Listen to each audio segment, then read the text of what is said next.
दोस्तों good morning. सभी का एक बार फिर स्वागत है हमारे YouTube channel Israel sir GS में। और उम्मीद करते हैं सब लोग अच्छे से पढ़ रहे होंगे। जो भी आपके एग्जाम हैं शुरू होने वाले हैं, एसएससी जीडी के एग्जाम, उम्मीद है अच्छे से आप लोग स्टडी कर रहे होंगे, पढ़ाई कर रहे होंगे। और जो भी महत्वपूर्ण तथ्य हैं उनसे रिलेटेड आप लोग अच्छे से उन टॉपिकों पर रिवीजन कर रहे होंगे और मेमोराइज। और जिन भी टॉपिकों पर हम लोग बात कर रहे हैं बड़े सीरियसली हैं, बड़े अच्छे मुद्दे हैं, कृपया करके उन्हीं टॉपिकों पर आप बात करें। बाकी उनसे अलग कुछ भी पढ़ने की आपको जरूरत नहीं है। मैं बार बार आपको आपकी इस बात के लिए कह रहा हूँ कि कृपया करके उन टॉपिकों को आप सीरियसली लें, उन टॉपिकों पर महत्वपूर्ण तरीके से आप लोग तैयारी करें। और पढ़ने का तरीका वही है कि जैसे आपके अखबारों में जो भी टॉपिक आपकी न्यूज में चर्चा में होते हैं उन टॉपिकों पर आप कमांड बनाए, वही आपके नोट्स होते हैं, वही आपकी तैयारी होती है। हमने आपकी डिमांड पर स्टार्ट भी किया है, ज्योग्राफी को हम लोग आपकी स्टार्ट कर चुके हैं। और भूगोल से संबंधित हम लोग स्टार्ट करे थे कि हम लोगों ने शायद ब्रह्मांड के बारे में समझा है। उसके बाद तारों के बनने की प्रक्रिया और उसके बाद सूर्य से संबंधित महत्वपूर्ण मुद्दों पर हम लोगों ने डिस्कशन करा। एक दिन बीच में बहुत अच्छा टॉपिक हम लोगों ने पढ़ा, 1857 का रेवोल्यूशन, 1857 की क्रांति। और उसके बाद मैंने आपको कुछ महत्वपूर्ण खबरों पर डिस्कशन करके बताया होगा जो स्पोर्ट्स से रिलेटेड, जो आपकी खेल और खिलाड़ी से संबंधित है, और वो सबसे ज्यादा महत्वपूर्ण है। तो कृपया करके बड़ी आप लोगों से गुजारिश है, रिक्वेस्ट है कि सभी लोग बड़े ध्यान से उन टॉपिकों पर मेमोराइज करें, बड़े ध्यान से उन टॉपिकों पर आप लोग तैयारी करें और पढ़ें। आजकल जैसे आप लोग सुन रहे हो, आप लोगों ने आपकी हमारी पढ़ भी लिया होगा कि जैसे करके हम लोग आपकी सुन रहे हैं कि उत्तराखंड में अगर हम देखें, जो हमारे उत्तर प्रदेश का पड़ोसी राज्य भी है, उत्तराखंड में एक स्थान है जोशी मठ। इसको लेकर कुछ अखबारों में इस समय चर्चा में है। आप लोगों ने बड़े ध्यान से इस वाले टॉपिक को अगर पढ़ा हो तो आपके एग्जाम की दृष्टि से बड़ा महत्वपूर्ण टॉपिक है। ज्योति जोशी मठ जो है ये उत्तराखंड में है और ये उत्तराखंड के चमोली जिले में स्थित है। आप इतना याद, चमोली जिले में स्थित है। तो इसमें आपने सुना होगा कि यहाँ पर सड़कों वगैरह में, घरों वगैरह में, मंदिरों वगैरह में जो भी वहां स्थल वगैरह निर्मित किए गए हैं, जो भी निर्माण वहां पर हुआ है, उनमें कुछ दरारें आई हुई है, कुछ घटना वहां पर आपकी घटित हुई है। अब वो नेचुरल है या फिर आर्टिफिशियल है, या उसको डिजास्टर बोले, आपदा बोले, क्या बोले, बहरहाल अब उस पर कोई भी कंक्लूजन निकल कर नहीं आया है, कोई भी निष्कर्ष निकल कर नहीं आया है। तो अब ये जो जोशीमठ है चमोली जिले में है। इसी चमोली जिले में छोटी सी आपकी नगर पंचायत पड़ती है, जिस वाली नगर पंचायत का नाम है बद्रीनाथ। अब बद्रीनाथ जो है ये अलकनंदा नदी के तट पर स्थित है। अलकनंदा, इस नदी के तट पर, आपकी अलकनंदा नदी के तट पर बद्रीनाथ स्थित है। अब अलकनंदा नदी जो है ये एक तरीके से गंगा का ही एक स्वरूप है, गंगा का ही एक स्वरूप है। तो इसी रीजन से आप लोग समझ लें, मैं आपके लिए सबसे महत्वपूर्ण टॉपिक हम लोग लेकर आए हैं। और आज हम भारत में जो नदियां हैं, खासकर आपकी हमारी गंगा नदी के ऊपर हम बात करने वाले हैं। ठीक है, आप समझ गए ना क्यों हम इस पर बात करने वाले हैं? तो आज हम आपकी भारत में जो नदियां हैं इसके ऊपर बात करने वाले हैं। भारत में ज्योग्राफी का टॉपिक है, यानी जो भी सब्जेक्ट हम लोग आपकी हमारी डिस्कशन कर रहे थे उसी से रिलेटेड आपकी हमारी एक टॉपिक है ज्योग्राफी।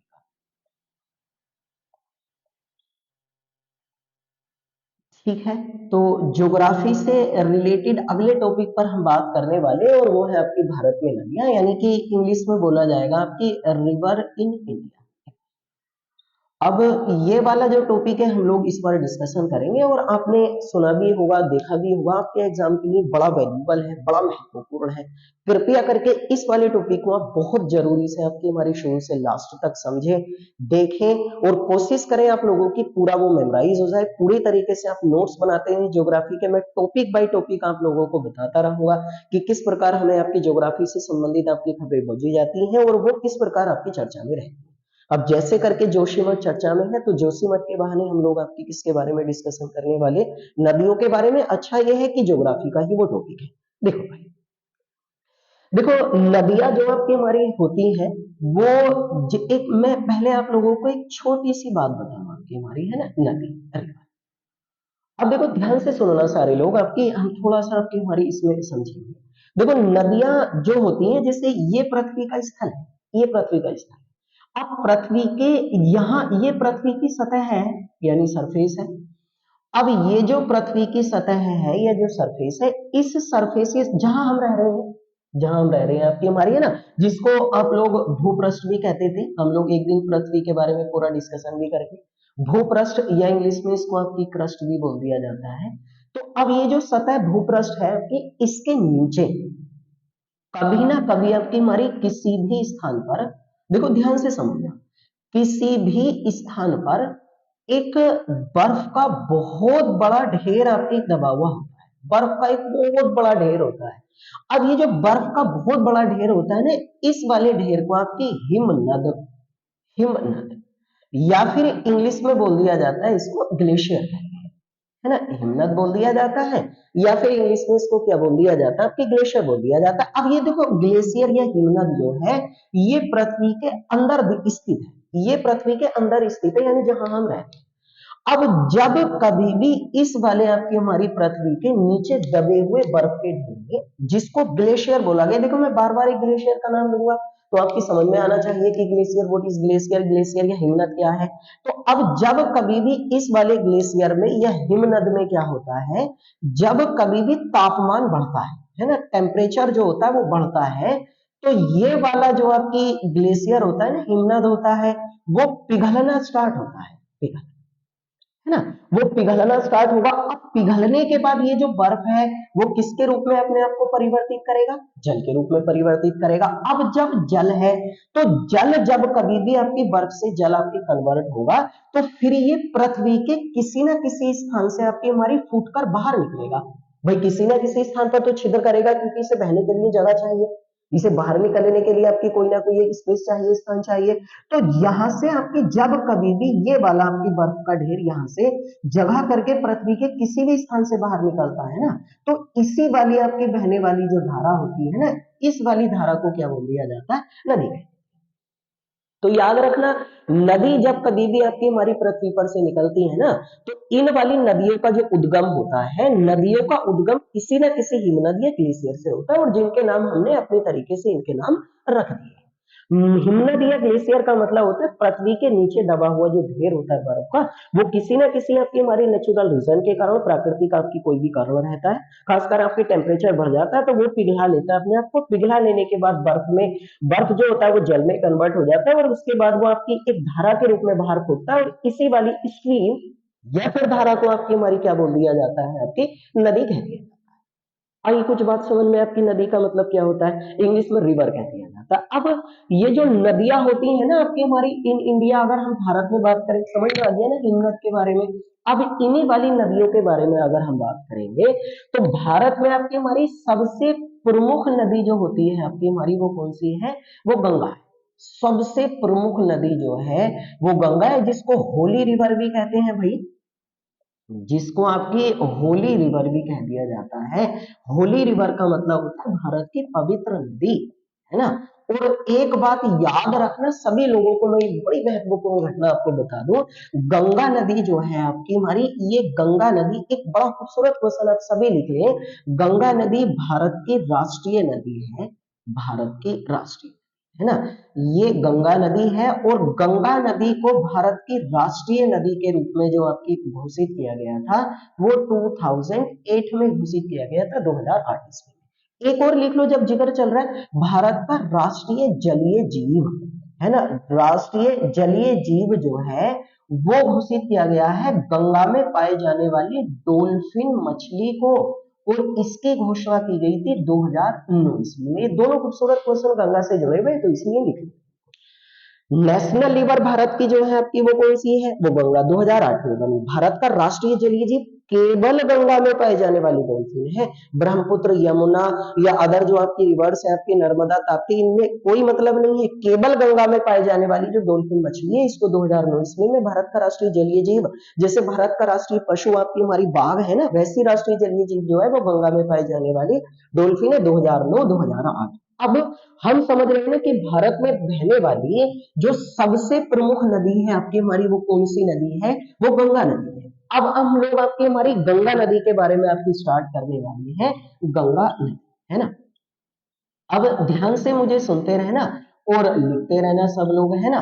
गंगा रिवर, है ना। मैंने अभी बताया कि आपको इसको होली रिवर भी कहते हैं, पवित्र नदी के नाम से भी इसको जाना जाता है। देखो ऐसा हुआ, देखो आप लोग ध्यान से एक बार आपकी हमारी यहाँ चित्र देख लें, मैं एक चित्र बना रहा हूँ, आपकी ध्यान से एक बार देखेंगे इसको तो आपकी समझ में आ जाएंगी कुछ चीजें, है ना। देखो यहाँ अगर हम ध्यान से देखेंगे तो आप लोग अगर इसको ध्यान से, अगर यहाँ हम लोग आपकी मेमोराइज करेंगे ना, स्टडी करेंगे ध्यान से, तो एक तरीके से हम लोग सभी जानते हैं कि ये भारत का आपकी हमारी मैप है ना।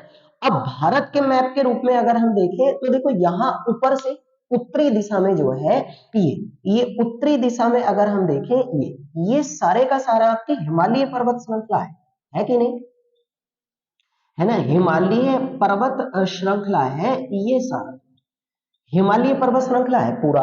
माउंट एवरेस्ट वगैरह आ जाती है, या नीचे आपकी केटू कराकोरम आ जाती है, नंदा देवी आ जाती है, या फिर कंचनजंगा आ जाती है, वो सारी पर्वत चोटियां हैं हिमालय की, है ना। अब हिमालय पर्वत श्रृंखला जो है यहाँ, ये सारी हिमालय पर्वत श्रृंखला हुई। अब इस हिमालय पर्वत श्रृंखला से अगर हम बात करें तो जितनी भी नदियां, है ना, जिन भी नदियों का उद्गम, देखो ध्यान से लिखते रहना, जिन भी नदियों का उद्गम हिमालय पर्वत श्रृंखला से हुआ है, पर्वत श्रृंखला से हुआ है, उन्हें पूर्ववर्ती अपवहन तंत्र के नाम से जाना जाता है। ये आप जरूर लिखें भाई। अब एक बात बताओ, देखो अगर हम देखें मैप में तो आपने देखा ही होगा, ये आपकी हमारी है तो राइट हैंड पे जो दिशा होती है आपके मैप में वो पूरब है, जो ऊपर की तरफ होती है वो उत्तर है, नीचे की तरफ जो आपकी डायरेक्शन होती है वो साउथ यानी दक्षिण है, और लेफ्ट हैंड में जो होती है आपकी वो दिशा कौन सी होती है, वो पश्चिम होती है ना। ये ईस्ट वेस्ट नॉर्थ और साउथ ये दिशा होती है। अब देखो अगर हम ध्यान से देखेंगे तो हमारे राइट हैंड में ही तो है हिमालय पर्वत श्रृंखला, तो हिमालय पर्वत श्रृंखला से जिन भी नदियों का उद्गम हुआ वो सारी की सारी आपकी हमारी नदियां जो है वो किन आपकी हमारी नदियों का उदाहरण है। अपवहन तंत्र का मतलब हिंदी में नदी होता है, तो इसलिए इन वाली नदियों को आपकी क्या कहा जाता है, पूर्ववर्ती अपवहन तंत्र। अब अगर हम देखेंगे तो आपको देखो समझ में आया क्यों कहा जाता है पूर्ववर्ती अपवहन तंत्र, जो हिमालय से उद्गम होने वाली नदियां हैं। अब हिमालय से होने वाली प्रमुख नदियों में उद्गम में एक तो आपकी हमारी देखो हिमालय पर्वत श्रृंखला से निकलने वाली प्रमुख नदियों में जो हिमालय पर्वत से निकलती है उनमें एक तो हमारी गंगा है, एक यमुना होती है ना, एक रामगंगा होती है, रामगंगा है। इसके अतिरिक्त आपकी हमारी भाई अगर हम बात करेंगे तो आपकी सिंधु नदी भी है ना, एक सतलज नदी भी है, सतलज नदी भी है, एक ब्रह्मपुत्र नदी भी है, ये वाली। अब ये क्वेश्चन पूछा भी गया था कि निम्नलिखित में से कौन सी नदियों का उद्गम हिमालय से हुआ, तो इसका मतलब गंगा के साथ साथ आपकी सिंधु सतलज और ब्रह्मपुत्र इन नदियों का उद्गम भी किस पर्वत श्रृंखला से हुआ है, आपकी हिमालय पर्वत श्रृंखला से। और इसी रीजन से कह सकते हैं कि गंगा आपकी किस नदी का उदाहरण है, तो आंसर क्या आएगा आपकी हमारी पूर्ववर्ती अपवहन तंत्र। तो पूर्ववर्ती अपवहन तंत्र का उदाहरण जो है वो किस नदी को कहा जाता है, आपकी हमारी वो गंगा को। अब आइए कुछ बात समझ में, है ना। गंगा को पूर्ववर्ती अपवहन तंत्र क्यों कहते हैं, क्योंकि हिमालय के कहां से निकलती है, आपकी हमारी हिमालय पर्वत श्रृंखला से इसका उद्गम हुआ, और इसी रीजन से आपकी इस नदी को क्या बोला जाता है, आपकी पूर्ववर्ती अपवहन तंत्र का उदाहरण बोला जाता है। अब आइए भैया आपकी समझ में, नदियां कैसे उद्गम होती है, नदियों का उद्गम कहां से हुआ है, उनका नाम नदी क्यों रखा गया है, हिमनद का इससे क्या लेना देना होता है, हिमनद का मतलब इससे क्या होता है, पूरी डिटेल है आपके सामने, हो या क्लैरिफाई आपका, है ना। अब देखो अगर हम थोड़ा सा बात करेंगे आपकी, मैं अब यहाँ लिखना स्टार्ट करता हूँ, देखो आपकी हमारी आप समझ में आ गया होगा आपकी। अब यहाँ से अगर हम बात करेंगे तो देखो ध्यान से लिखो यहाँ। अब अगर हम यहाँ देखेंगे तो देखो यहाँ तो है आपकी हमारी सबसे ऊपर भारत का राज्य है जम्मू कश्मीर, जम्मू कश्मीर के नीचे आपकी हमारी देखेंगे तो हिमाचल प्रदेश है, हिमाचल प्रदेश के नीचे यहाँ अगर हम देखेंगे तो ये उत्तराखंड है, उत्तराखंड है ना, ये उत्तराखंड है। अब उत्तराखंड में अगर हम देखेंगे तो उत्तराखंड में आपकी हमारी यहाँ है ना, ये उत्तराखंड का सारा क्षेत्र और हिमालय पर्वत श्रृंखला का ये सारा क्षेत्र बनता है। तो हिमालय पर्वत श्रृंखला के यहाँ पर है ना एक हिमनद है, हिमनद, हिमनद, हिमनद का मतलब मैं अभी बता रहा था इंग्लिश में क्या बोला जाता है, इसको ग्लेशियर कहते हैं। तो अब ये वाला जो हिमनद है ना, इस वाले हिमनद का नाम हम लोगों ने रखा है गंगोत्री। अब ये गंगोत्री हिमनद है ना।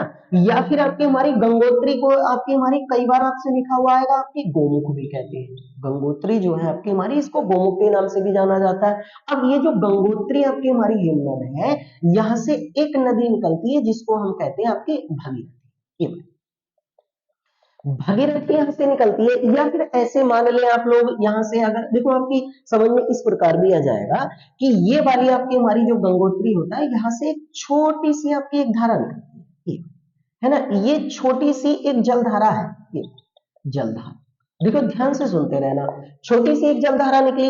अब उत्तराखंड में क्या होता है, उत्तराखंड में एक जगह, देखो मैं यहां लिख रहा हूं, उत्तराखंड में एक जगह है टिहरी, ठीक है।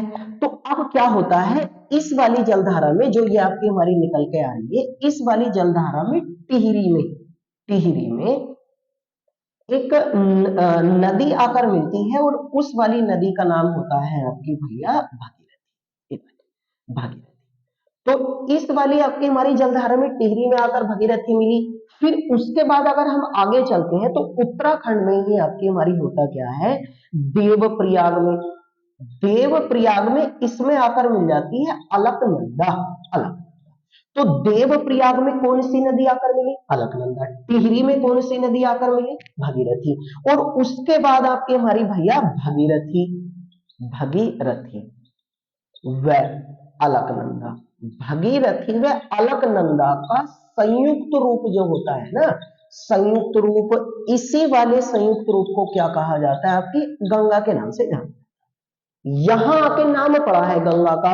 तो अब ध्यान से लिखना आपकी हमारी, अब आपकी समझ में आ गया होगा कि उत्तराखंड में हिमनद था, हिमनद का नाम गंगोत्री है। तो इसका मतलब गंगा नदी का उद्गम किससे हुआ, गंगोत्री ग्लेशियर से हुआ। याद रखना, इसको लिख लेना, गंगोत्री ग्लेशियर से हुआ। यहां से एक छोटी सी जलधारा निकली, इस जलधारा में टिहरी में भागीरथी आकर मिल जाती है, देवप्रयाग में अलकनंदा मिलती है, और देवप्रयाग में अलकनंदा और टिहरी आपकी हमारी सॉरी भागीरथी नदियों का जो संयुक्त रूप होता है उसको क्या कहा जाता है, गंगा के नाम से जाना जाता है। ठीक है। अब यहां जैसे जैसे मैं बताता रहूं ना, आप लोग वैसे वैसे बड़े ध्यान से आपकी हमारी चीजों को लिखते रहेंगे। आपकी समझ में आ ही गया होगा मैप से कि कैसे आपकी गंगा नदी का उद्गम। तो इसका मतलब आपकी हमारी भाई गंगा नदी का उद्गम। अब लिखना, आपके क्वेश्चन किस प्रकार आते हैं। तो गंगा नदी का जो उद्गम है ना, वो हुआ है आपकी भैया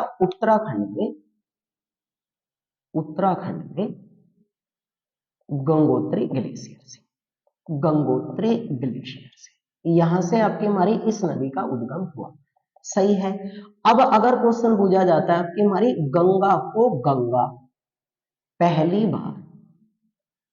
बार किस स्थान पर आपकी हमारी बोला जाता है, तो आंसर आएगा भैया आपकी देवप्रयाग। अगर क्वेश्चन पूछा जाता है आपकी कि गंगा पहली बार किन नदियों के मिलने पर कहा जाता है, किन नदियों के मिलने पर कहा जाता है, तब आंसर आएगा भैया आपकी देवप्रयाग में भागीरथी व अलकनंदा।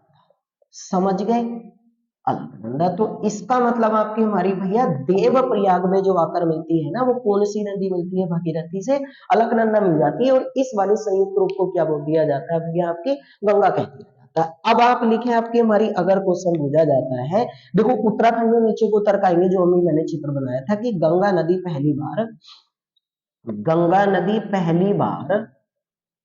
मैदानी भाग में किस स्थान पर प्रवेश करती है, ये बहुत ज्यादा आने वाले क्वेश्चन है। तब आंसर आएगा आपके हरिद्वार। मैदानी भागों में पहली बार किस स्थान पर, क्योंकि अभी तक तो पर्वतीय भाग थे, उन पर्वतीय भागों से निकलकर पहली बार मैदानी भागों में कहां से प्रवेश करती है, तब आंसर क्या आएगा भैया आपकी, तब आंसर हरिद्वार आएगा। ठीक है ना। ये गंगा नदी के बारे में टोटल है।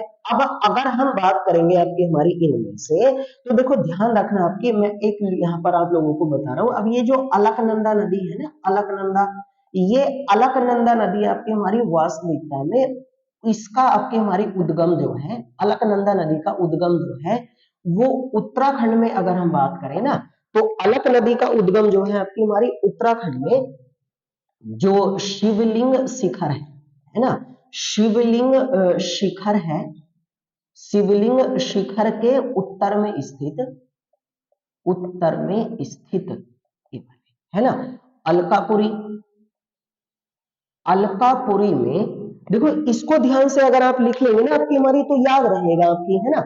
अलकापुरी में संतोपंथ शिखर, अलकापुरी में आपकी संतोपंथ शिखर के हिमनद से हुआ है, हिमनद से, ये आप जरूर, अब हिमनद के बारे में बार बार मैं कह रहा था इसका जिक्र आएगा, तो इसका मतलब ये हुआ कि अगर इसके बारे में बात करेंगे आपकी तो संतोपंथ शिखर के हिमनद से आपकी कौन सी नदी का उद्गम हुआ है भैया, वो अलकनंदा नदी का उद्गम हुआ है। अब देखो यहां सुनना आपकी हमारी, यहां से उद्गम होने के बाद, उद्गम होने के बाद ध्यान से सुनते रहना और लिखते हो भाई, सारे नोट्स बने हुए होने चाहिए। देखो पढ़ाई जो होती है वो स्वयं के नोट्स से होती है, मैं केवल आपको चीजें समझा सकता हूँ, बता सकता हूँ।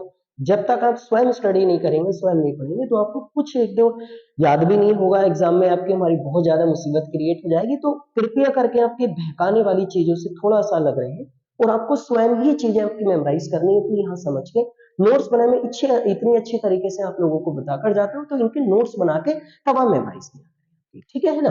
देखो अगर इसके बात करें तो उद्गम होने के बाद आपकी हमारी ये जो नदी है आपकी अलकनंदा, है ना, अलकनंदा, ये नदी जो है उत्तराखंड में, ध्यान से सुनते रहना मुझे भैया और लिखते रहियो साथ ही साथ मेरे, उत्तराखंड में एक तो चमोली, है ना, टिहरी, टिहरी और पौड़ी गढ़वाल, पौड़ी गढ़वाल, है ना, इन वाले जिलों से, पौड़ी आपकी हमारी गढ़वाल जो होती है इन जिलों से होकर आपकी प्रवाहित होती है, इन जिलों से प्रवाहित होती है। ये ध्यान से आप लिखते रहना। तो इसका मतलब आपकी हमारी उत्तराखंड के कितने जिलों से होकर आपकी हमारी प्रवाहित हुई ये वाली नदी, 3 जिलों से होकर प्रवाहित होती है। अब इसके अगर हम बात करें तो चमोली जिले में स्थित, है ना, चमोली जिले में स्थित, जिसकी मैं शुरू में जिक्र कर रहा था और जिसके ऊपर हम नदियां पढ़ रहे हैं, चमोली जिले में स्थित आपकी हमारी एक नगर पंचायत है, छोटी सी बड़ी खूबसूरत, आपकी बहुत पॉपुलर है धार्मिक मामलों में भी, और जिसका नाम है आपकी बद्रीनाथ। ये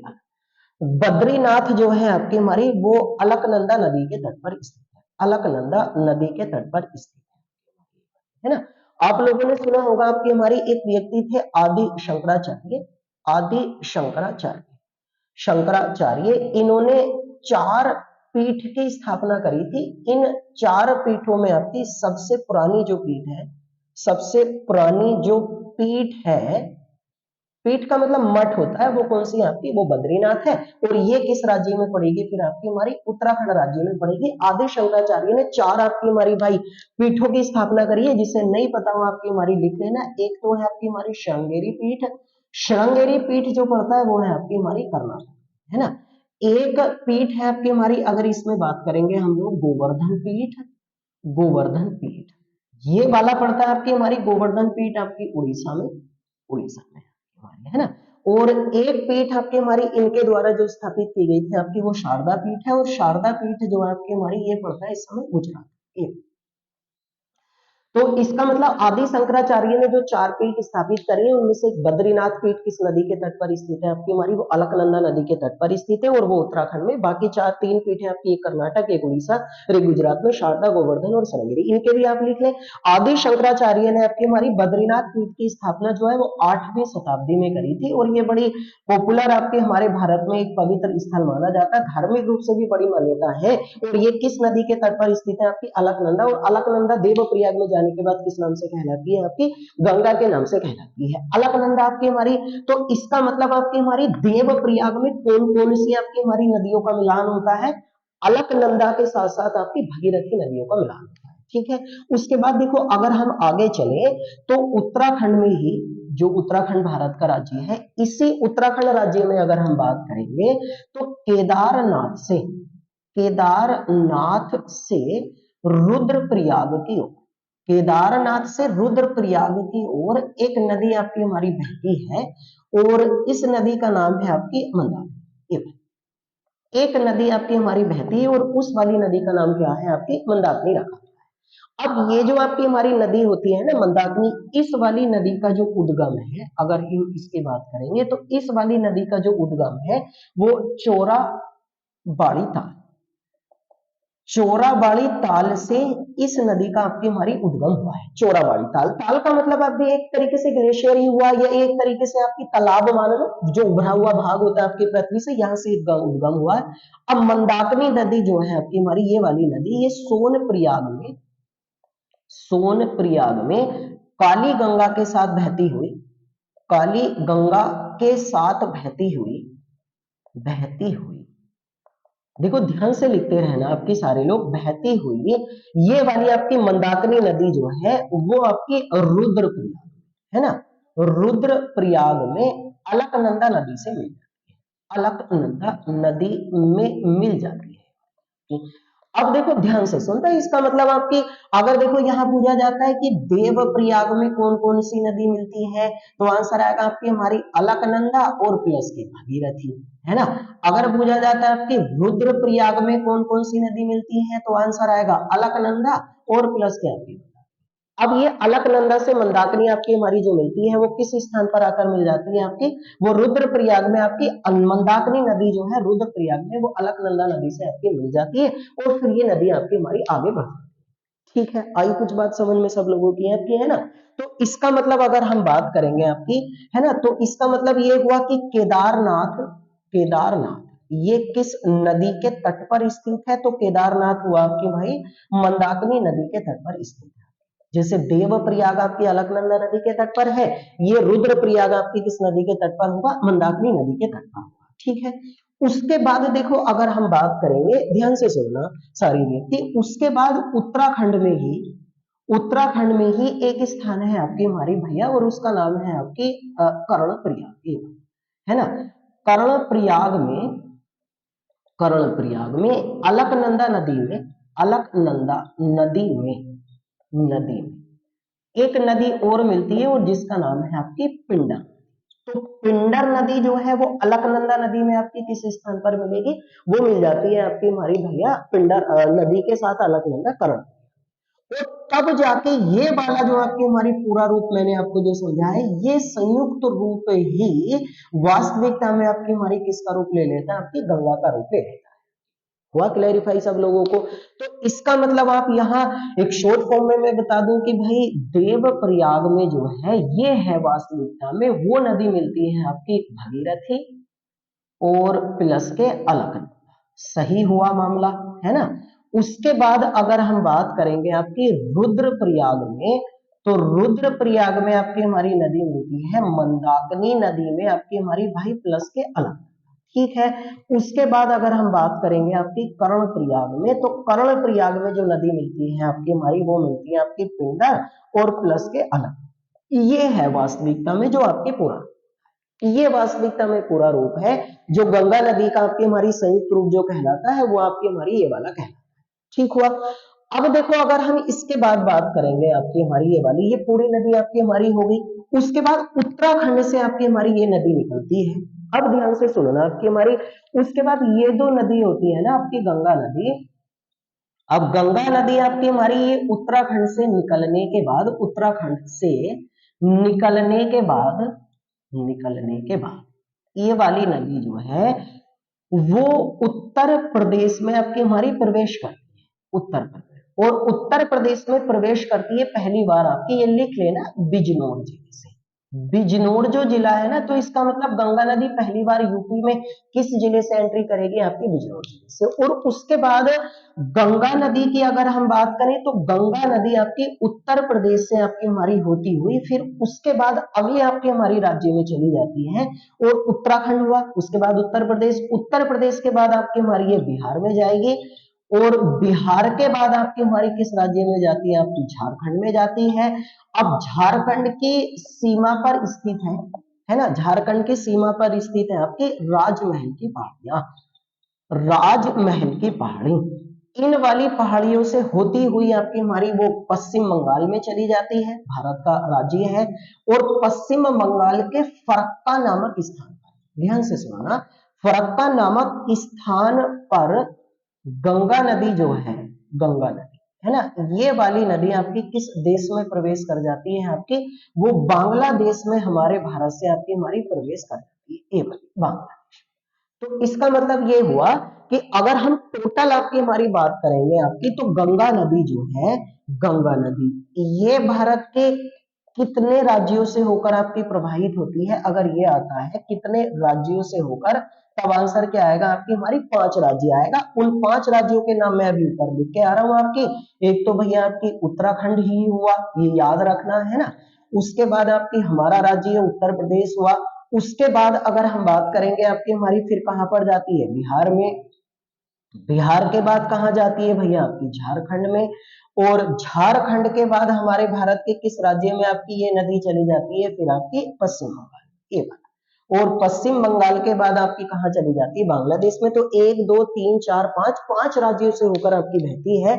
अब देखो अगर हम बात करेंगे आपकी हमारी, तो अगर क्वेश्चन पूछा जाता है कि गंगा सर्वाधिक किस राज्य में आपकी हमारी बहती है, सर्वाधिक किस राज्य में बहती है, तब इसका आंसर आएगा भैया आपकी उत्तर प्रदेश, क्योंकि उत्तर प्रदेश में गंगा नदी की लंबाई है आपकी 1450 किलोमीटर, ये याद रखना। तो टोटल आपकी गंगा नदी सर्वाधिक आपके किस राज्य में बहती है, तो 1450 किलोमीटर की आपकी हमारी दूरी जो है वो किस राज्य में आपकी हमारी भाई वो तय करती है, वो तय करती है आपके उत्तर प्रदेश राज्य में। उत्तराखंड से निकली, उसके बाद उत्तर प्रदेश में, बिहार, और फिर उसके बाद झारखंड। झारखंड में स्थित राजमहल की पहाड़ियों से पश्चिम बंगाल में जाती है, और पश्चिम बंगाल में फरक्का नामक स्थान से आपकी हमारी वो किस देश में चली जाती है, वो बांग्लादेश में जाकर अपने आप को हमारी वो यहाँ से आपकी हमारी एंट्री कर लेती है बांग्लादेश में। ठीक है, अब देखो अगर हम इसके बारे में बात करेंगे, ये टोटल गंगा नदी है, टोटल आपकी हमारी गंगा नदी है। और इसके बारे में अगर हम बात करेंगे आपकी हमारी, तो इसके बांग्लादेश में जाने के बाद, बांग्लादेश है ना, तो बांग्लादेश में जाने के बाद गंगा को किस नाम से जाना जाता है, गंगा को, है ना, बांग्लादेश में जाने के बाद आपकी हमारी गंगा को किस नाम से जाना जाता है, अगर ये आंसर क्वेश्चन आता है तो आंसर आएगा आपके हमारी भाई फिर पद्मा।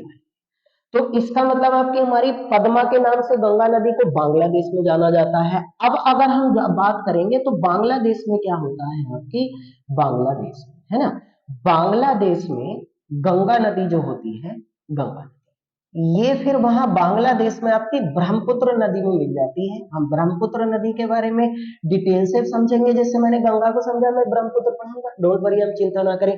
तो बांग्लादेश में आपकी गंगा नदी किस नदी में मिल जाती है, आपकी ब्रह्मपुत्र नदी में। और उसके बाद आपकी हमारी ये दोनों नदियां ना आपकी हमारी गंगा और ब्रह्मपुत्र एक संयुक्त जलधारा बनाती है, वही बहुत बड़ी होंगी संयुक्त जलधारा। और संयुक्त जलधारा जो बनाती है ना, इसका नाम होता है आपकी मेघना, ये मेघना। तो मेघना संयुक्त जलधारा कौन कौन सी नदियां बनाती हैं, गंगा और ब्रह्मपुत्र आपकी कहां पर, किस देश में जाने के बाद, आपकी बांग्लादेश में। उसके बाद आपकी हमारी ये जो मेघना आपकी हमारी संयुक्त जलधारा होती है, तो उसके बाद आपकी हमारी ये जो मेघना संयुक्त जलधारा है, ये कहां पर जाकर गिरती है। मैं अभी इंडिया का मैप बना रहा था, देखो जैसे ये आपकी हमारी एक छोटा सा आपकी हमारी यहाँ एक स्ट्रक्चर देख लो आपकी, जैसे ये वाला हमने ये देखा कि ये भारत की स्थिति है। तो भारत के देखो पूर्व में जो है ये है बंगाल की खाड़ी, ये वाली बंगाल की खाड़ी है ना, इधर पश्चिम में अरब सागर है, नीचे हिंद महासागर है, ऊपर में अभी बना ही रहा था हिमालय है। अब ये यहाँ से निकली उत्तराखंड, उसके बाद उत्तर प्रदेश, बिहार, उसके बाद झारखंड, उसके बाद पश्चिम बंगाल, और उसके बाद यहाँ बांग्लादेश में चली गई। तो इसका मतलब आपकी गंगा नदी जो मेघना संयुक्त जलधारा है, वो किस स्थान पर जाकर आपकी समाप्त हो जाती है, बंगाल की खाड़ी में जाकर आपकी हमारी वो क्या हो जाती है, समाप्त हो जाती है बंगाल की खाड़ी में। अब देखो होता क्या है, तो इसका मतलब बे ऑफ बंगाल में अपने आप को खत्म कर लेती है गंगा नदी। अब होता क्या है, जैसे कोई भी नदी जो होती है ना, जैसे ये आपकी नदी बहकर आ रही है, तो जब ये इस स्थान पर आकर आपकी समाप्त होगी ना, तो अपने इस वाले मुहाने पर, जहां पर वो आपकी हमारी फिनिश होने वाली है, कुछ मिट्टी वगैरह छोड़ देती है, कुछ मिट्टी वगैरह इकट्ठा कर देती है, कुछ छोड़ देती है। और ये जो मिट्टी होती है ना, वो अमूमन आपकी इस रूप में होती है, ट्राइंगल के रूप में होती है। और इस वाले ट्राइंगल को क्या बोला जाता है, आपकी हमारी डेल्टा कहते हैं। तो डेल्टा क्या है, वास्तविकता में किसी भी नदी के द्वारा छोड़ी गई गाद और मिट्टी का संयुक्त रूप जो होता है वो डेल्टा कहलाता है। और अगर इस रूप में है तो क्या कहलाता है, आपकी हमारी डेल्टा। और पूर्व की ओर बहने वाली नदियां ही डेल्टा बनाती हैं, पश्चिम की ओर बहने वाली नदियां डेल्टा नहीं बनाएंगी, वो हम आगे पढ़ेंगे। वो ज्वार नदी एस्चुरी बनाती है। तो इसका मतलब आपकी हमारी ये हुआ कि जो आपकी हमारी मेघना जलधारा है, देखो जल्दी लिखें, आपकी जो मेघना जलधारा है, जलधारा, ये जब आपकी हमारी भाई गंगा और ब्रह्मपुत्र का संयुक्त रूप मेघना है, ये जलधारा आपके बंगाल की खाड़ी में गिरने से पहले, बंगाल की खाड़ी है ना, बंगाल की खाड़ी में गिरने से पहले, गिरने से पहले विश्व का सबसे बड़ा डेल्टा, विश्व का सबसे बड़ा डेल्टा, पूरी दुनिया का सबसे बड़ा डेल्टा, डेल्टा समझ में आ गया ना, गाद और मिट्टी के संयुक्त रूप को डेल्टा कहते हैं। विश्व का सबसे बड़ा डेल्टा आपकी कौन सा बनाती है? सुंदरबन डेल्टा। अब याद रखना, आपकी मैं लिख देता हूं, सुंदरबन डेल्टा का 2/3 हिस्सा जो है वो बांग्लादेश के पास है, और 1/3 हिस्सा जो होता है वो आपकी किस देश के पास है? आपकी वो भारत के पास है। और यहाँ सुंदरबन डेल्टा में बड़ी खूबसूरत एक वनस्पति उगती है, आप लोग ध्यान से सुनना आपके हमारी भाई, और इस वाली वनस्पति को आपकी मैंग्रोव वनस्पति कहा जाता है ना। इस वाली वनस्पति को क्या कहा जाता है? मैंग्रोव। मैंग्रोव वन इसीलिए तो कहा जाता है कि भारत के किस राज्य में मैंग्रोव वन सर्वाधिक है? तो आंसर आएगा पश्चिम बंगाल में, सीधा है, ठीक है। और या फिर आपके हमारे किस देश में आ जाएंगे? तो बांग्लादेश में। तो सुंदरबन डेल्टा पूरी दुनिया का सबसे बड़ा डेल्टा, सबसे खतरनाक जलधारा आपकी मेघना, गंगा और ब्रह्मपुत्र। गंगा को किस नाम से जानते हैं? वहां पद्मा। गंगा कौन सी नदी का उदाहरण है? पूर्ववर्ती नदियों का। कितनी कितनी नदियों से मिलकर इसका निर्माण हुआ है आपकी, है ना। ये टोटल है, सब कितने राज्यों में होकर आपकी हमारी गंगा प्रवाहित होती है? तो हमने पढ़ा था कि 5 राज्यों में। कितने देशों में होकर गंगा बहती है? तो 2। तो इसका मतलब गंगा केवल आपकी हमारी 2 ही देशों में होकर तो बह रही है। एक आपकी हमारी भाई भारत है, और दूसरा आपकी हमारी कौन सा होता है? प्लस के बांग्लादेश है। इन्हीं देशों में तो होकर बह रही, यहाँ गंगा कहते हैं और यहाँ बांग्लादेश में आपकी पद्मा का नाम दिया जाता है। गंगा की अगर हम कुल लंबाई की बात करेंगे तो गंगा नदी की जो कुल आपकी लंबाई है वो है आपकी 2525 किलोमीटर, यानी कि आपकी 2525 किलोमीटर, 2525 किलोमीटर लंबाई है। जिनमें सबसे ज्यादा लंबाई आपकी किस राज्य में ये तय करती है? आपकी उत्तर प्रदेश में तय करती है। 1450 यानी 1450 किलोमीटर की लंबाई कहां पर तय करती है? वो आपकी भाई उत्तर प्रदेश में तय करती है। ठीक हुआ। अब देखो, ऐसी नदियां मैं आपको जल्दी से बताऊं, आपकी हमारी ऐसी नदियां जिनका उद्गम तो अलग स्थान से हुआ है, जिनका उद्गम जो है वो तो अलग स्थान से हुआ है, अलग स्थान, लेकिन लेकिन ये बीच में गंगा नदी में आकर मिल जाती है। बीच में ये जो है आपकी वो गंगा नदी में आकर मिल जाती है, गंगा नदी में मिल जाती है। ऐसी नदियों को, ऐसी जो नदियां होती है ना, इन नदियों को गंगा की सहायक नदियां कहा जाता है। ये ध्यान से लिखना आपकी हमारी, है ना, ऐसी नदियों को गंगा की सहायक नदियां कहा जाता है। उद्गम अलग स्थान से हुआ, लेकिन बीच में कहीं पर भी आपकी हमारी ये किसी स्थान पर आकर मिल जाती है, ये गंगा में मिल जाती है, तब ऐसी नदियों को क्या बोला जाता है? गंगा की सहायक नदियां कहती है। अब देखो, अगर हम बात करेंगे आपकी, ध्यान से सुनना, देखो आपके कम से कम समझ में आनी चाहिए कि सहायक नदी आपकी है क्या। उद्गम तो किसी भी स्थान, दूसरे स्थान से हुआ, लेकिन वो किसी भी दूसरी नदी में जाकर गिरने से पहले उसमें मिल जाए, तो फिर उन नदियों को क्या बोला जाता है? गंगा की सहायक नदी कह देती है। अब देखो, अगर हम बात करेंगे आपकी, तो गंगा की बाईं ओर से, है ना, बाईं ओर से मिलने वाली सहायक नदियां, मिलने वाली सहायक नदी, अगर बाईं ओर से है ना, तो इसका मतलब आपकी हमारी उत्तरी दिशा आएगा।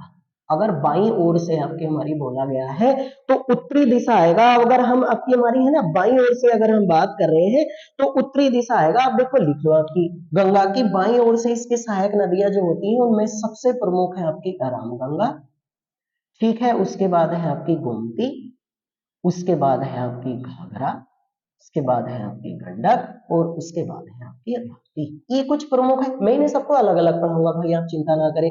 और उसके बाद अगर आपकी हमारी आता है कि गंगा की दाईं ओर से, दाईं ओर से मतलब आपकी हमारी दक्षिण से, है ना, मिलने वाली सहायक नदियां, तो इसमें आपकी हमारी प्रमुख रूप से सबसे प्रमुख नदी जो आएंगी आपकी हमारी, वो कौन सी आएंगी? वो यमुना है, यमुना, है ना। एक है आपकी सोन, एक है आपकी टॉन्स, एक है आपकी चंद्र प्रभा, और एक है आपकी कर्म नक्शा, कर्म नक्शा। ये कुछ प्रमुख आपकी हमारी सहायक नदियां हैं। गंगा की इन्हें याद जरूर रखना भाई, सबसे प्रमुख सहायक नदी यहाँ यमुना है, यहाँ सबसे प्रमुख आपकी हमारी रामगंगा है, गोमती बड़ी प्रमुख है, सोन बड़ी प्रमुख है, आपकी बिहार की राजधानी पटना सोन और गंगा नदियों के तट पर ही स्थित है। ये गंगा नदी का पूरी डिटेल है, इससे अलग गंगा नदी से कोई भी क्वेश्चन आपसे नहीं मालूम। ये पूरी डिटेल है, कब इसको राष्ट्रीय नदी, क्यों राष्ट्रीय नदी इसको कहते हैं, क्यों इसको पवित्र माना जाता है आपकी हमारी। लेकिन अब प्रदूषण लगातार बढ़ रहा है, तो भारत में नमामि गंगे, आपने नाम सुना होगा, इसके प्रदूषण को खत्म करने के लिए, इसमें जल का जो प्रदूषण बढ़ता चला जा रहा है उसको खत्म करने के लिए नमामि गंगे एक हमने आपकी योजना स्टार्ट करी है। तो कृपया करके बड़े ध्यान से समझ ले। ऐसे ही मैं ब्रह्मपुत्र नदी को आपको अलग पढ़ाऊंगा, है ना, ऐसे ही करके हम लोग आपकी ब्रह्मपुत्र नदी के बारे में हम लोग आपकी अलग पढ़ेंगे। उसके अलग हम लोग आपकी हमारी गोदावरी के बारे में अलग पढ़ेंगे, नर्मदा और ताप्ती वगैरह जो नदियां होती हैं आपकी, और जो माही नदियां होती हैं इनके बारे में अलग, और बाकी की जो दक्षिणी भारत की आपकी नदियां होती हैं इनके बारे में हम लोग अलग पढ़ेंगे। ऐसे ही करके आप सब लोगों को डिटेल में समझाऊंगा। इस नदी के बारे में पूरी डिटेल है, इससे अलग कुछ भी नहीं आएगा। तो कृपया करके सभी लोग अच्छे से नोट्स बनाएं, तैयारी करें, और जो भी आप लोगों की कोई प्रॉब्लम है, जिस भी टॉपिक से रिलेटेड आप लोगों को पढ़ना है, तो कृपया करके मुझे कमेंट करके बता दिया करें। उसी टॉपिक से रिलेटेड हम लोग अच्छी तरीके से आप लोगों के बारे में समझेंगे और बातें करेंगे। और मेरी लास्ट में एक ही गुजारिश रहती है सब लोगों से कि हमारे इस चैनल को लगातार आप शेयर करें, सभी ग्रुप के साथ आप लोग आपके शेयर करें, और सभी आपके हमारे लोगों से कहें कि हमारे चैनल को ज्यादा से ज्यादा लोग सब्सक्राइब करें, अपना प्यार दें, और ज्यादा से ज्यादा वीडियो को आपकी लाइक करा करें, शेयर भी करें, और बहुत अच्छी तरीके से हमारे चैनल को आप सब्सक्राइब कराएं। आशा करते हैं, उम्मीद करते हैं अच्छे से आपकी समझ में आया होगा, और ऐसे ही अच्छे मुद्दों पर मैं आपसे लगातार बात करता रहूंगा। तब तक आप अच्छे से हमारे चैनल के साथ पढ़ाई करते रहिए और अपने फ्यूचर को सिक्योर करें।